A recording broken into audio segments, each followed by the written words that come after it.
Steve, we good?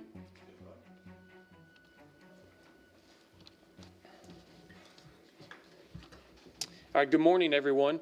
Welcome to the Law Enforcement Center here in Charlotte, North Carolina. My name is Kevin Petrus. I'm a lieutenant with the Charlotte-Mecklenburg Police Department in the Public Affairs Division. Every quarter of the year, CMPD provides a public safety briefing, and that is what brings us together here this morning. This briefing is important to us in order to be transparent about the state of public safety in our city and to share what we're doing to manage crime and collaborate with our community. Today, we're going to share a full overview of crime stats through the third quarter of 2023. So that's January 1, 2023, all the way through September 30, 2023. Throughout this public safety briefing, you're going to hear percentages increase or decrease, and that refers to the same time frame last year through in 2022 through the third quarter then. Through the third quarter in 2023, overall crime in Charlotte is up 11%. The driving factor in that overall increase is an increase in property crime of 14%. While the property crime increase is a concern for us, the good news is that Charlotte has continued to see a decrease in violent crime. Specifically, violent crime has decreased 5% so far in 2023. The violent crime category includes homicides, rapes, robberies, aggravated assaults, including shootings. Again, violent crime is down 5% so far this year.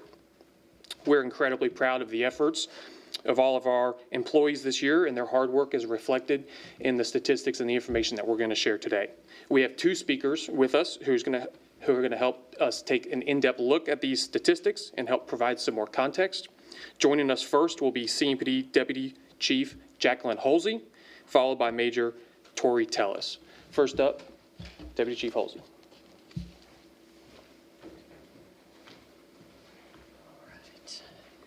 Thank you, Lieutenant Petrus. Good morning, everyone. Again, welcome. My name is Jacqueline Halsey, the Deputy Chief of the Administrative Services Bureau, and I will jump right in and deliver the violent crime statistics for you. Every year, CMPD faces an immense challenge of meeting the needs of a rapidly growing city, and this year we have met that challenge. In 2023, our 911 calls are up 8%. This is an increase of nearly 60,000 calls for service year to date. Despite facing a nationwide officer shortage, our officers have increased patrol responses overall by 2%. What this means is that we are dispatching officers on 2% more calls for service compared to this time last year. In addition, our proactive zone checks are up 4%.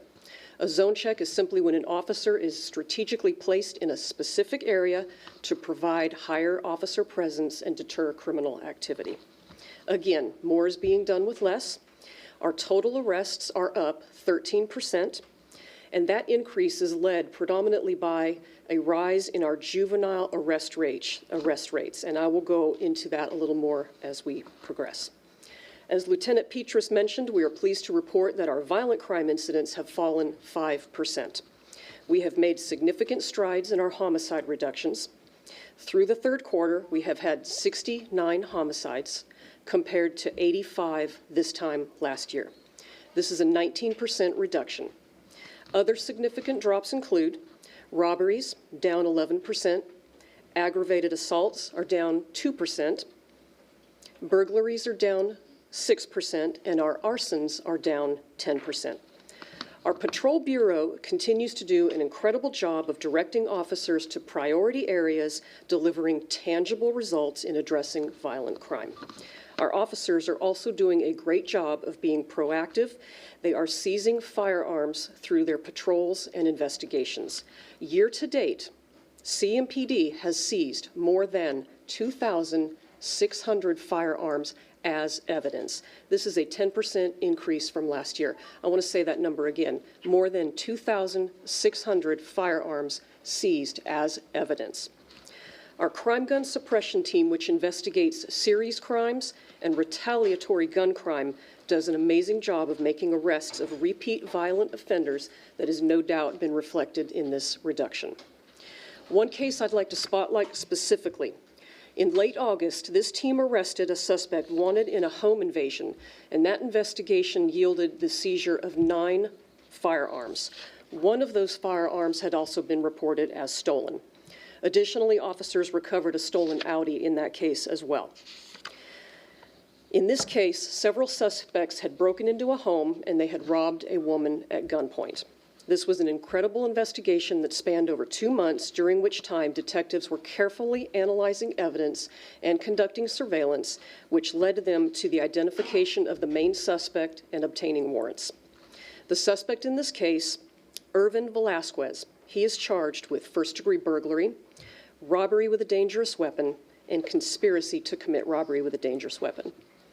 This is just one example of the countless investigations by our officers and detectives that have led to repeat violent offenders being removed from the streets. We have no doubt that this arrest and these gun seizures deterred further crime.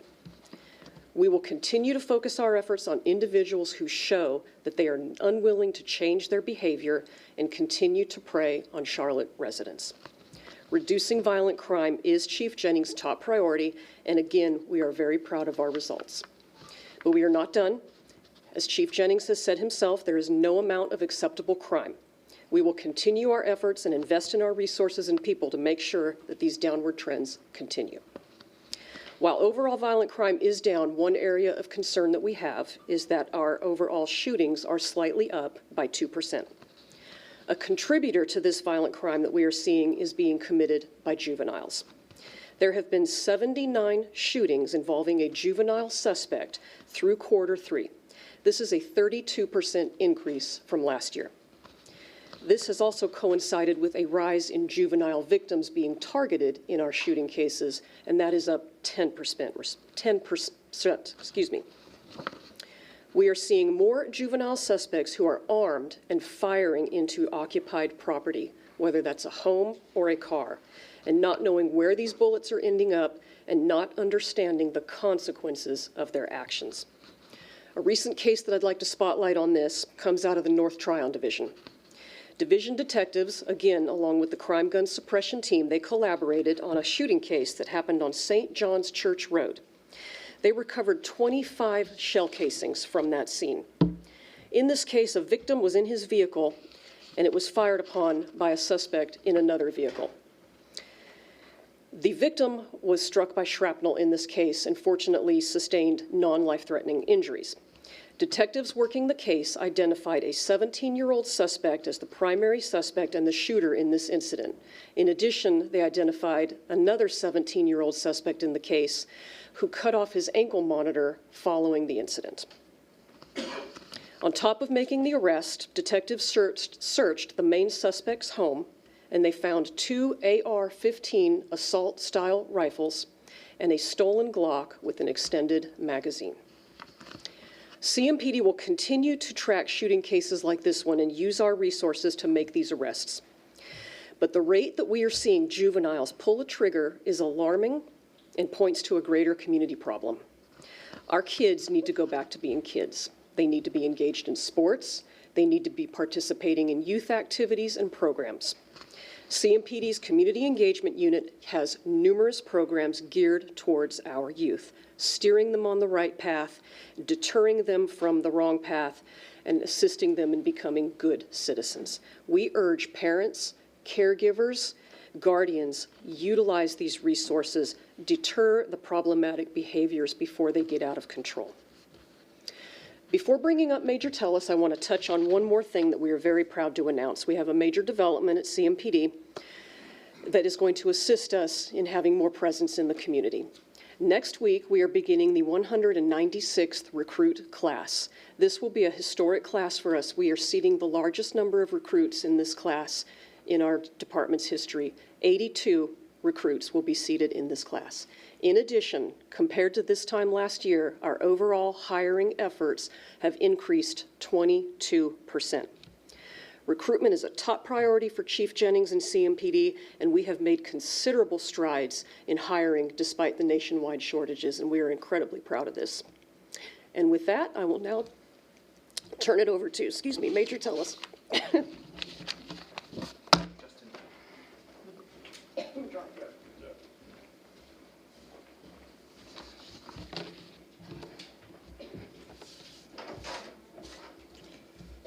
All right. Good morning. I'm Major Torrey Tellis, Northeast Service Area over Patrol. We'll jump right in regards to property crime. Property crime has risen substantially this year. It's up 14% and is driving our overall crime increased at 11%. The largest statistical increase in any category has not changed this quarter. It remains auto thefts. We're still feeling the effects of the Kia Hyundai challenge that was introduced in the summer of 2022. Now, vehicle thefts are up 125% this year, but that's actually down from the mid-year when vehicle thefts were up 143%. The Kia and Hyundai challenge theft in particular are up 842%. 842%, I say. That number is significantly down from the mid-year when they were up at 2,000%. We are seeing significant reductions in crime and vehicle thefts from extremely high rate earlier this year. Our men and women in patrol and investigations are cracking down on auto thefts incidents with more than 830 arrests in that particular type of crime. We still need our vehicle owners to take proactive measures. That includes adding steering wheel locks. You know, they were introduced back in the 80s and early 90s. This is something that was a positive reinforcement, and we needed to bring that back. So at this point, if you don't have access to one, please visit your division offices to seek a steering wheel lock. What also continues to be alarming is how juveniles are committing auto theft crimes. There have been nearly 600 juvenile arrests for auto thefts this year. That's up 191%. In the third quarter alone, we've seen 4 of Charlotte's top juvenile offenders commit 30 stolen car incidents combined. Again, that's just in the course of a few months. 28 of the 30 vehicles were, as we mentioned, Kia Hyundais. We again call parents, guardians, and caretakers to take an active role. Know what your child is doing at all times. Monitor their activities on social media and online. On top of an increase in auto thefts, we're seeing an increase in larcenies from auto, which is up 6%. Besides the damage to your vehicle or stolen property, these incidents are dangerous because they lead to firearms being stolen from vehicles, putting guns in the hand of people who shouldn't have them. Stolen gun incidents are up 18% this year. These firearms are then used to commit violent crime. Way too often are we seeing suspects pulling on car door handles and smashing windows outside of venues and other highly frequented parking lots and finding unsecured firearms. Our patrol officers and crime reduction units do a fantastic job of recovering firearms, but we all must be responsible gun owners. That includes securing your vehicle. Don't leave a firearm or any other valuables in your car. Don't allow your firearm to be used in the next violent crime. If you're going to an event or a location where a firearm is not permitted, plan ahead and leave your firearm. Make sure your firearm is either secured or leave it at home. We have detectives in every division who investigate these property crime incidents, and they'll continue to work hard to solve them. But please do your part. A few weeks ago, we introduced Operation Scarlet to you, which is an initiative that was led by CMPD. Scarlet stands for Stolen Car and Recovery Law Enforcement Team. I'm happy to announce that we are approaching some milestone numbers. with over 150 vehicles recovered, luxury vehicles recovered, hundreds of thousands of illegal drugs seized, $330,000 in cash seized, 91 guns seized, and 85 search warrants executed. This operation is still very active and ongoing, and we look forward to the good work to come. And at this time, I pass it on to Lieutenant Petrus again. Thank you, Major. For those of you taking notes, let me give you the spellings for our Deputy Chief and our Major. Deputy Chief is Jacqueline Holsey. It's Jacquelyn, last name Holsey, Hulsey. And the Major is Tori Tellis. Tori is Torri, last name Tellis, Tellis. I apologize for not doing that sooner. Before we get to the questions, to answering your questions today, I want to take just a moment to preview a new CMPD public safety campaign for the fourth quarter of 2023. As you've heard us say before, the fentanyl epidemic is a public health crisis. This crisis has hit our city hard, just as it has in cities across the country, with spikes in overdose deaths and overdose calls for service. Overdose deaths here in Charlotte are up 19% this year. That is 162 lives that we've lost. Overdose calls for service for CMPD are up 4% compared to this time last year. The goal of this campaign will be public awareness and education centered around two areas. First, simply put, you cannot trust a pill or any other drug that you do not get directly from a reputable pharmacy, period. If you consume a drug that you get from any other means, you are playing with your life. You might think that you're taking an oxycodone pill. Think again. You might think that you're taking an Adderall pill. Think again. Unless you get it directly from a pharmacy, don't take the risk. It's not just that it could kill you, it very well might kill you. Second, there are avenues to safely and securely dispose of drugs here locally. This is a no questions asked system. We have a disposal box here at the Law Enforcement Center in Uptown Charlotte. We invite you, we even encourage you to safely discard drugs at this location.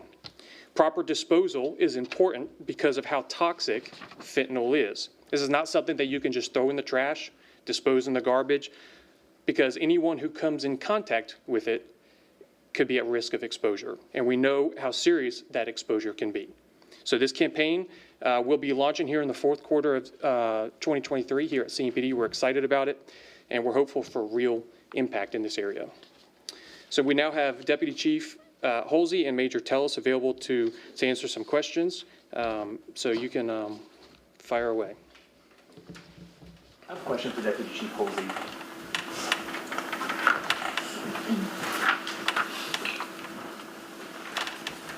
It seems as if it's the violent crime, which thankfully is down, but when we're talking about property crime, shootings being up even, I'm hearing over and over again, juveniles are to blame. Would you say, is it safe to say that juveniles are the main problem in Charlotte's crime these days? I wouldn't want to say that they're the main problem, but we've just recently seen where the increase in their numbers has affected our overall numbers. But again, the shootings don't factor into the property crimes. Those specifically are the violent crimes, and those numbers overall are still down. But comparably speaking, when you look at the violent crime statistics committed by juveniles compared to the previous years, that number is alarming to us. And that tells us that our juveniles are on the wrong track. What's going to fix it? I feel like you guys are a broken record every time we come in for one of these, that juveniles is to blame for a lot of our stuff here. It takes more than the police. That plain and simple, it boils down to the community, everyone in the community being engaged and involved and taking ownership in our youth.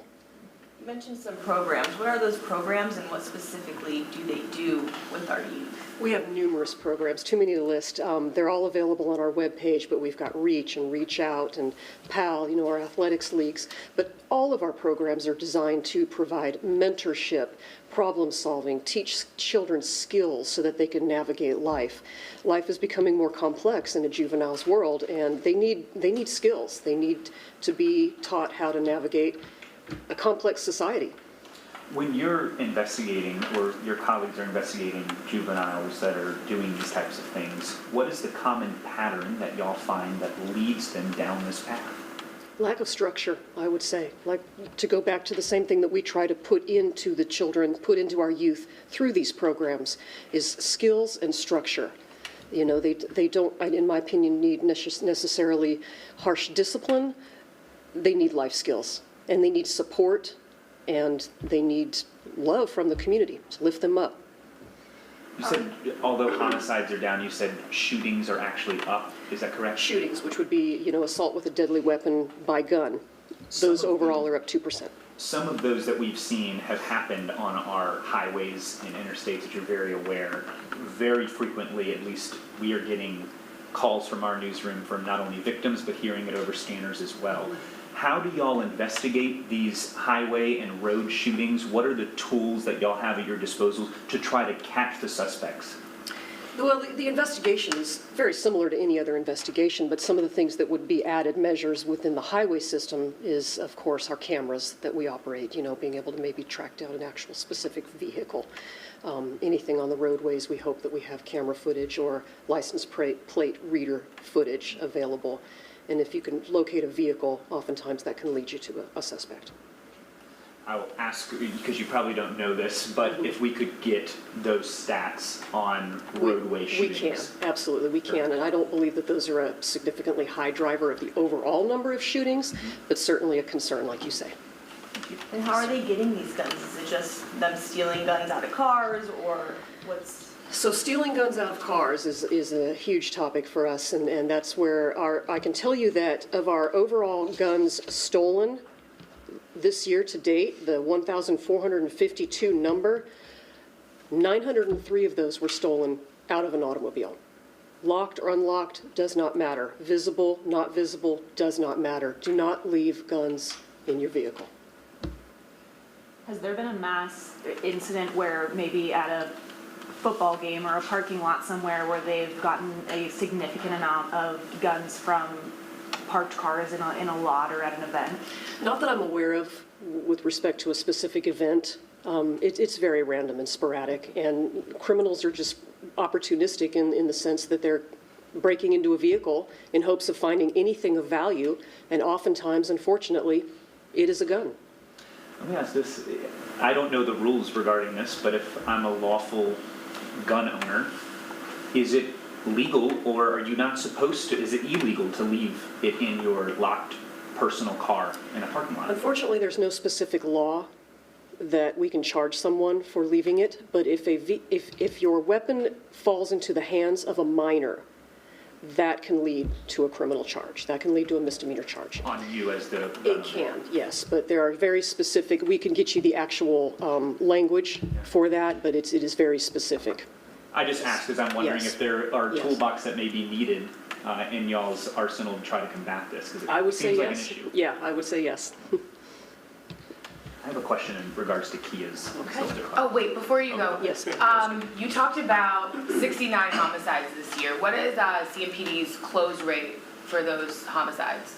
Lieutenant, do you have the closure rate, or are we going to provide that? I don't Some have closure, details? we don't have closure rate right here at the moment, but we can work on it. Yeah, we'll provide that to you. Thank you. Yes. Hi. Major, a lot of it is juveniles, as we've known quarter after quarter. That is leading to all of these stolen cars, especially the Kia and Hyundai challenge. And I think it's nice to see that those percentages are down from last quarter specifically. What's working? Well, there's several things that's actually working in relation to that. Number one is patrol officers are actually out in areas, specifically apartment complexes, locations where people actually, the citizens actually live. where we see main targeted locations, like I said, apartments where in the late evenings, you have the kids walking through, checking locks to see if the car is open. They're specifically looking for Kias and Hyundais. So we've actually, in patrol, we've actually gone out to locations, specifically the apartment complexes, and try to identify all owners of those vehicles and provide them with locks, with the car locks. And then those who we don't get to, we put out information saying that it's available to them, because that's another deterrent. So that's one thing that's working. The fact that, you know, with people being, with the juveniles being caught and it's spreading throughout to other juveniles, it's not more of a challenge now. It's starting to turn into, I don't want to get in trouble. And fortunately, that's a beneficial factor for us. They're still up 842%.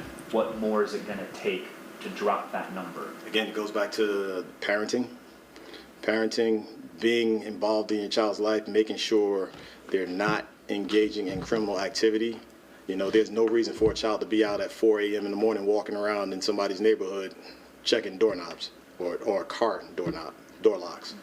One of the programs that we've initiated within patrol is called the Fifth Element, and that's actually addressing some of our proficient offenders, continued folks that we mentioned in this briefing, to try to deter them from going down that route of negativity and changing their trajectory.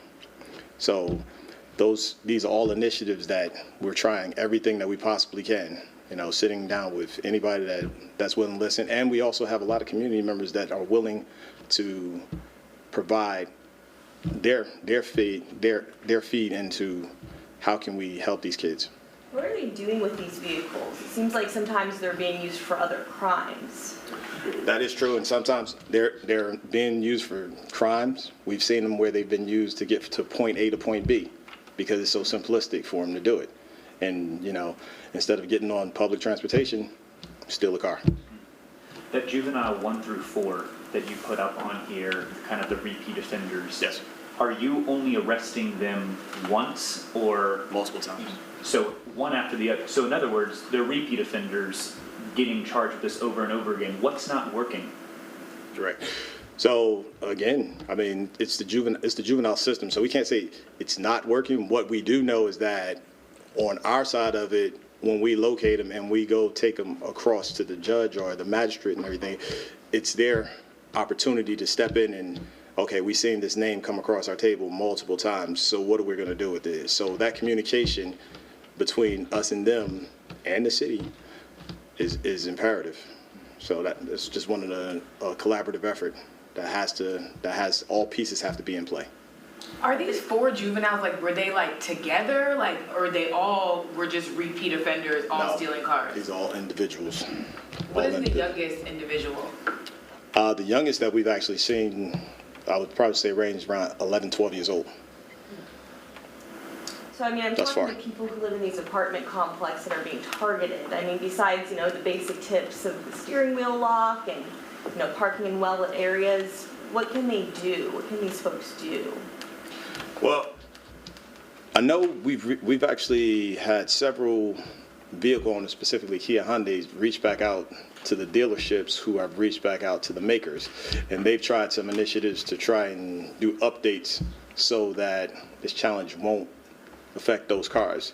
So that's another avenue that's actually played into it. So it's continuous. I mean, this is an evolving situation. Like, no one expected a TikTok challenge or social media challenge to turn into what it actually turned into.